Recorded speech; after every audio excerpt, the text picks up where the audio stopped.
ส่ดีใช่พาครับตรงนี้สิพาได้ดีไปหลวงพระบางตอนนี้เขากำลังจะไปสถานีรถไฟซึ่งเป็นการขี่รถไฟครั้งแรกของพวกเขาเลยป่ะ ตอนนี้6 โมงยังแล้วแต่ว่ายังบ่ฮอดใส่เถือหวังว่าจะทันเนาะพูดนะ จะไปยู่ใส่หนูไปใส่ยายยังไม่ได้เป็นมากเราจะไปลุงพ่อบางกันจ้า นู่นคนมันจะไปเกาหลีหลายคนเพราะอะไรวะคือขนาดเนาะสภาพนอนตื่นแต่5 โมงไม่ก็ตอนนี้เขาก็อยู่ในสถานีเรียบร้อยแล้วเขาก็จะเห็ดอย่างที่มันค่อนข้างที่จะงงๆหน่อยนึงเนาะเพราะว่าเขาบุกหูความบนระเวงบนไวบุกหูบ่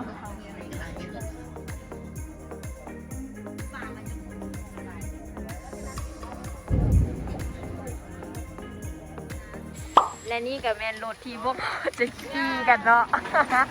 ไม่ได้ขี่รถอันนี้11 ปีบอกอันไอ้อยากจะบอกว่าคักไม่ได้ขี่โดนแล้วรู้สึกคักมันเซลล์ลังหยกเด้มาฮอนละบอนนอนเนี่ยฮอนละเด้อฮอนแล้วตอนนี้ใส่ย่างก็ชอบกินเฟอกินข้าวเปียกให้มันอิ่มท้องแล้วค่อยไปเที่ยวผ่านไปแล้ว3 นาทีซีซูนหิวป่ะนี่แฮปปี้ป่ะแม่ขาดรายได้2 มื้อเอาปุ่นอ่ะยังเป็นห่วงขาดรายได้อยู่นี่ผักได้ผักมาซิกเนเจอร์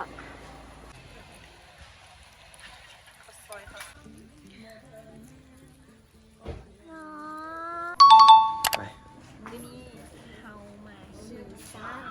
ดูหลวงพระบาง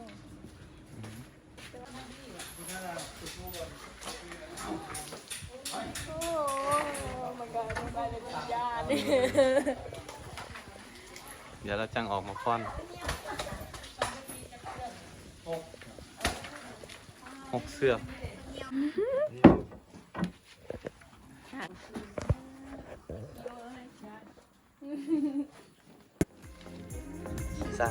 ขี่สร้างเสื้อแรกมุสลิมใจแห้งมามี่ยกมือเซเป็นจังไหน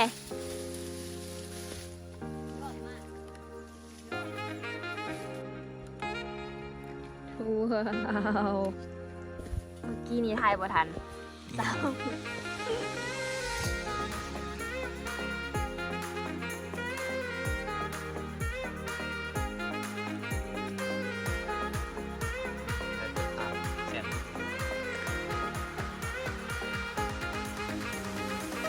ได้ขี่แล้วเป็นจังไหนเนาะฉันละตื่นเต้นมากเลยนะฉันขี่คนเดียวนักงานขี่เป็นจังไหนครับป้าต้อยคักสุดยอดดีใจได้ขี่สร้างม่วนดีใจแบบอิ่มอกอิ่มใจรู้สึกแบบดีใจแฮงขอให้ได้สมหวังในสิ่งที่ว่าคิดไว้ปรารถนาเนาะกำลังเชี่ยวกล้วยไปป้อนไอ้คำเพงเอา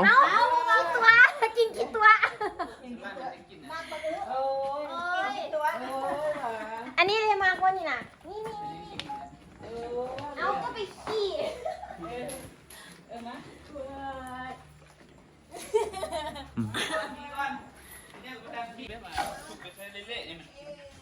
นี่เป็นเย่มันบอกกล้วยเมื่อกี้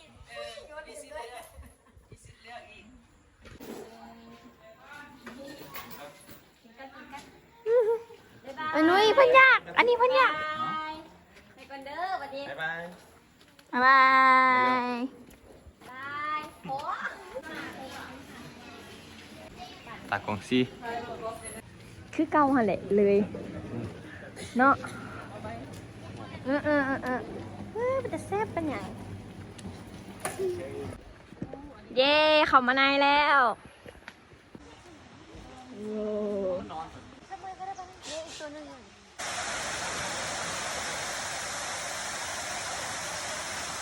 เสียงน้ำเบา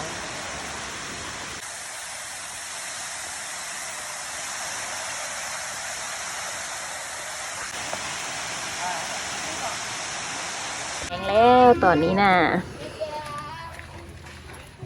ออกมายางรอบที่2มาซอกซื้อเครื่องเมื่อกี้นี้ยางพานในซื้อบ่ได้ยางเบิงพาเกาหลีมาทัวร์แล้วก็พาเวียดมาทัวร์เนาะพาเกาหลีมาซื้อกินแบบซัน ก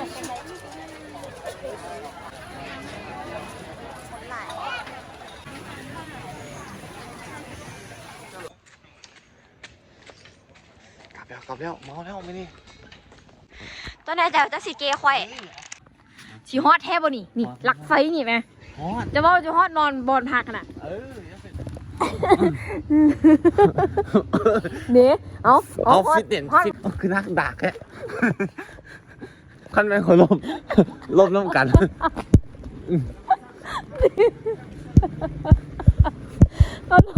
ก็โน้ไหวก็บอก กูชาแตกแล้ว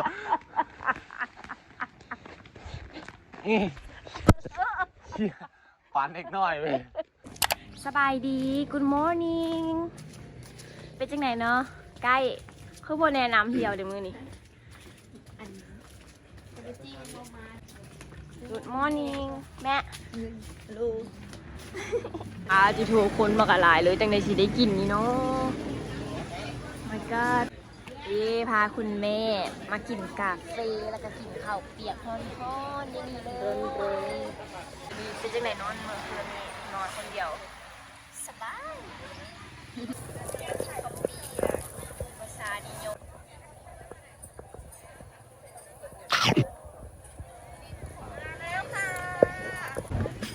วันนั้น ใช่ปะโอเค แม่มาละรอยังไง มาโหลซื้อของต้อนของฝาก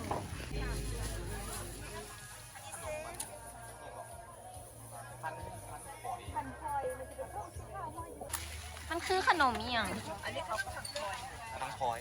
อันนี้คืออีหยัง อันนี้บ้าบินนี่เขาใส่มี เขาอยู่ตลาดเศร้า ของหลวงพระบางของก้อน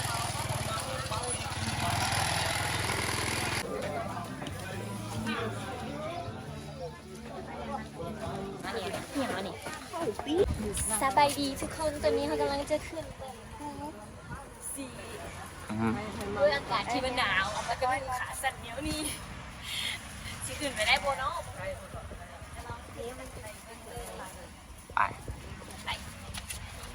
กำลังขึ้นมา How you feel เมื่อยสิขึ้นเป็นรอดบริณายังอยู่ปากกาลายคันเลย มาทุกปีก็ต้องขึ้นทุกปีเนาะ แมน มาขอพรขึ้นไปขอพรคันที่2แล้วได้แบบนี้น่ะ ไหนวะ รอบที่2แล้วรอบที่2เลยเด้อเขากำลังสิขึ้นไปนี่ไป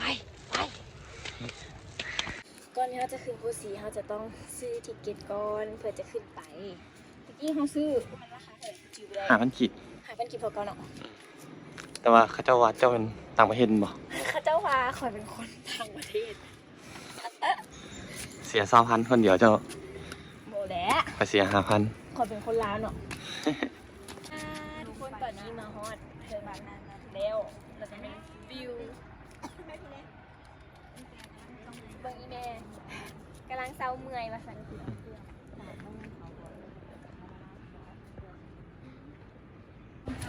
อหมักกะลีซื้อหมักม่วงกับสลีมาเบิ่งแก้วเสียไม่น่ะ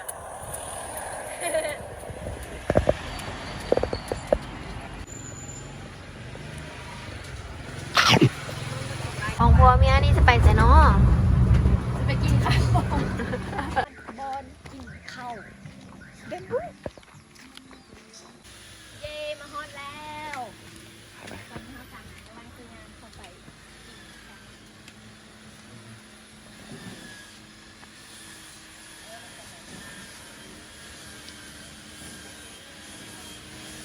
อ๋อลามนะออกมาลามมาแล้ว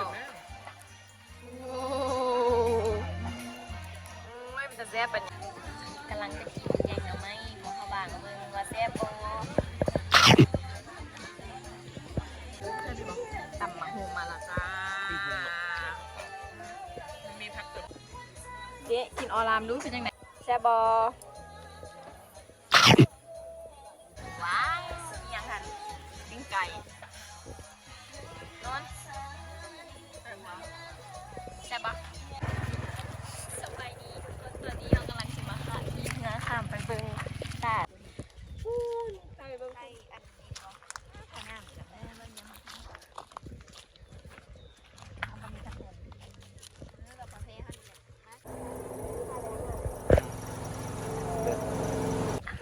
เขามาฮอดแล้วหรอ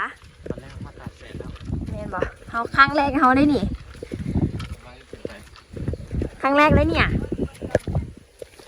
อันนี้ขอยข้างที่สอง แม่อย่าเฮ็ดคือเมื่อยแม่นอนละเด้อนี่ของเธอนะมันเป็นแบบนี้นี่เองเนาะ ถึงมาถือช่วงบ่มีน้ำ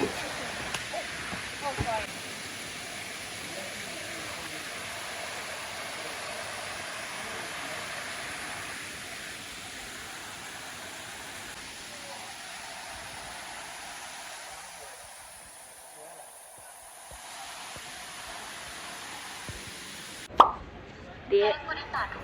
เขามานั่งถ่ากลับบ้านเป็นบอถ่ากลับบ้านตอนเมื่อกับตอนมามันคือต่างกันหรอตอนเมื่อเมื่อยขออนุญาตปิดคลิปยูบอนนี่บ๊ายบายเราเจอกันคลิปใหม่ ไม่เป็นไรเจอกันเพื่อน นะ